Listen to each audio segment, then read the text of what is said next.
Lockdown लोगों को ये समझ में आया कि घर का महत्व क्या है। और जब आदमी घर में रहता है तो बहुत सारी चीज़ें उनको समझ में आती हैं कि भाई घर कितना बड़ा होना चाहिए, कैसा होना चाहिए, उनके सपनों का घर कैसा होना चाहिए, ताकि वो कभी अगर लंबा समय घर में रहें तो किस तरीके से रह सकें। ये कोविड ख़त्म होने के बाद जो हमने गवर्नमेंट को रिक्वेस्ट की थी कि हमारा सेक्टर काफ़ी सालों से वैसे ही सफ़र कर रहा है और अभी फिर ये कोविड आ गया तो इसके कारण बहुत सारी चीज़ें बदल गई हैं। अगर आप रिलैक्सेशंस कुछ देंगे तो लोग मोटिवेट होंगे, अपना घर खरीदेंगे, उनके सपनों का घर उनको मिलना चाहिए, उसमें गवर्नमेंट की भी मदद होनी चाहिए।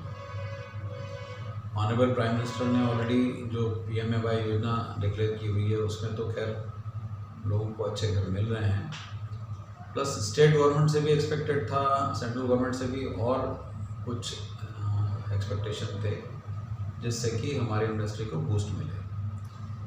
तो ये कोविड के बाद सेंट्रल गवर्नमेंट स्टेट गवर्नमेंट दोनों ने इस सेक्टर को बूस्ट देने के लिए काफ़ी कुछ किया। बैंक के रेट ऑफ इंटरेस्ट कम हो गए, उससे मोटिवेशन मिला पहले कस्टमर्स को।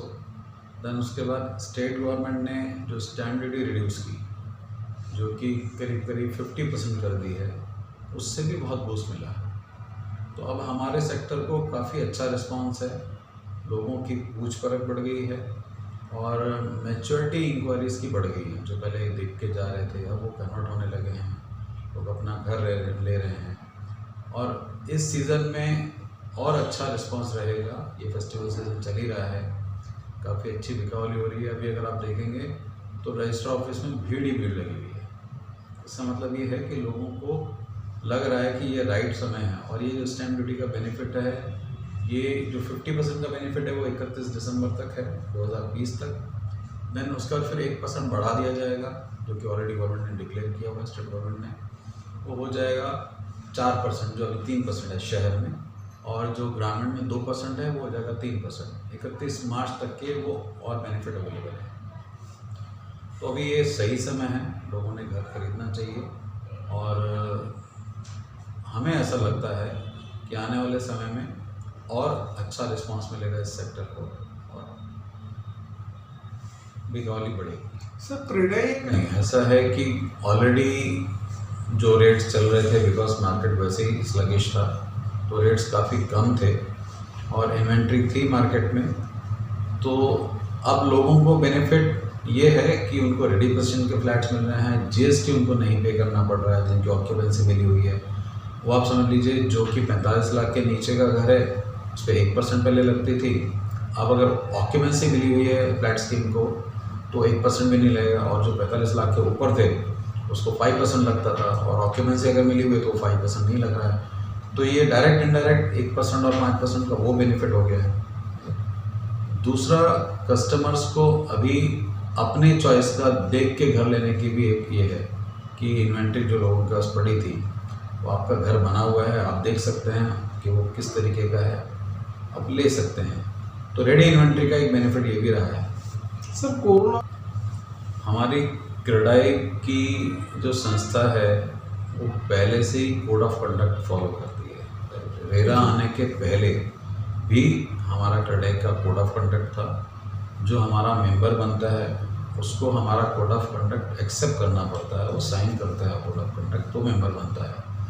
तो हमारे यहाँ जितने रजिस्टर्ड मेंबर्स हैं उनके प्लान्स आपको सैंक्शन मिलेंगे, सैंक्शन प्लान के हिसाब से काम करते हैं। विदाउट सैंक्शनिंग प्रपोज नहीं करते हैं स्कीम। और हमारे कोड ऑफ कंडक्ट में ऐसी बहुत सारी चीज़ें हैं जो कि रेरा ने एक्सेप्ट की हैं, रेरा ने अडॉप्ट की हैं। रेरा अब आया है, इसके पहले भी क्रेडाई थी, क्रेडाई के पास कोड ऑफ कंडक्ट था, उसके हिसाब से लोग काम करते थे। तो विश्वास तो डेफिनेटली बढ़ा है, पहले भी क्रेडाई के ऊपर विश्वास था, अभी रेरा के बाद तो और बढ़ गया है। रेरा में तो ऐसे सब क्लॉजेज हैं जो कि कस्टमर के बेनिफिट में हैं, इवन बिल्डर्स के बेनिफिट में भी है। बिल्डर्स को भी समझो कोई कस्टमर पैसा नहीं देता है तो उसके ऊपर भी कार्रवाई होती है। तो रेरा दोनों के लिए बेनिफिशियल है, कस्टमर के लिए पहले है, बिल्डर के लिए भी है। और कोड ऑफ कंडक्ट हमारा जो था वो पहले भी था। हमारे पास एक कस्टमर रिड्यूसल फोरम था, जिसमें कि अगर किसी कस्टमर को किसी बिल्डर की कोई शिकायत है तो हमारी एक सीनियर बिल्डर्स की बॉडी है, एडवाइजरी कमेटी है, जिसमें कि वो केस ले जाता था। वहाँ पे उसका डिस्कशन होता था। बिल्डर अगर गलत होता था तो हमारे जो सीनियर्स हैं वो बिल्डर्स को बोलते थे कि भाई आपने ये करेक्शन करना चाहिए, इसकी जो मदद कर सकते हैं करिए। तो हम वो पहले से अडॉप्ट करते हैं, वो प्रोसेस हम फॉलो करते हैं। प्लॉट जो पहले थे रेरा में, जो रजिस्टर्ड नहीं थे या रेरा जब नहीं था, तब प्लॉट लेना वाकई रिस्की था। प्लॉट में लोग इन्वेस्ट करते थे, वो सेंक्शन नहीं रहते थे, सोसाइटीज़ उनको बेवकूफ़ बना के माल बेचती थी। मैं नहीं कहता हूँ कि सभी सोसाइटीज़ ऐसा करती होंगी, लेकिन यस, कुछ लोग थे, वो सब जगह रहते हैं। तो अब रेरा आने के बाद प्लॉट जो बेचता है उसको भी रेरा रजिस्टर करना पड़ता है, उसको लेआउट सेंक्शन कराना पड़ता है, उसको डेवलपमेंट करना पड़ता है, उसके बाद उसको बेचने की परमिशन मिलती है। तो आज की तारीख में प्लॉट पे इन्वेस्टमेंट करना भी सेफ। नमस्कार, मैं महेश साधवानी, वाइस प्रेसिडेंट क्रेडाई महाराष्ट्र और प्रेसिडेंट क्रेडाई नागपुर। आप सभी को दीपावली की बहुत बहुत शुभकामनाएं हैं। ये फेस्टिवल सीज़न में हम चाहेंगे कि आप अपने सपनों का घर लें, सपनों का घर साकार करें।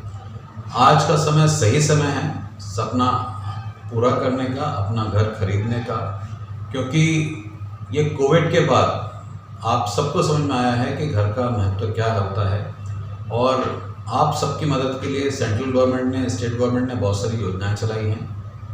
आज PMAY योजना से काफ़ी बेनिफिट हो रहा है। अगर आप एक जो पहला घर खरीद रहे हैं उसमें 2.67 लाख का मैक्सिमम बेनिफिट मिल रहा है PMAY में। दूसरा, रेट ऑफ इंटरेस्ट बैंक के कम हो गए हैं, जो कि 7% से भी कम आ गए हैं, वो भी एक बेनिफिट है। तीसरा सबसे बड़ा बेनिफिट स्टेट गवर्नमेंट ने भी दिया है, जिसमें कि आपकी स्टैम्प ड्यूटी 50% से कम कर दी गई है। तो ये बिल्कुल सही समय है, आपने अपने सपनों का घर खरीदना चाहिए। आप आगे आइए, बहुत सारी योजनाएं बिल्डर्स ने चला रखी हैं। क्रेडाई एक ऐसी संस्था है जिसमें कि जो बिल्डर्स रजिस्टर्ड हैं वो हमारे कोड ऑफ कंडक्ट के हिसाब से काम करते हैं, रेरा के हिसाब से काम करते हैं। आप उनसे घर खरीदिए, आपका विश्वास हमारे मेंबर्स कायम रखेंगे। धन्यवाद।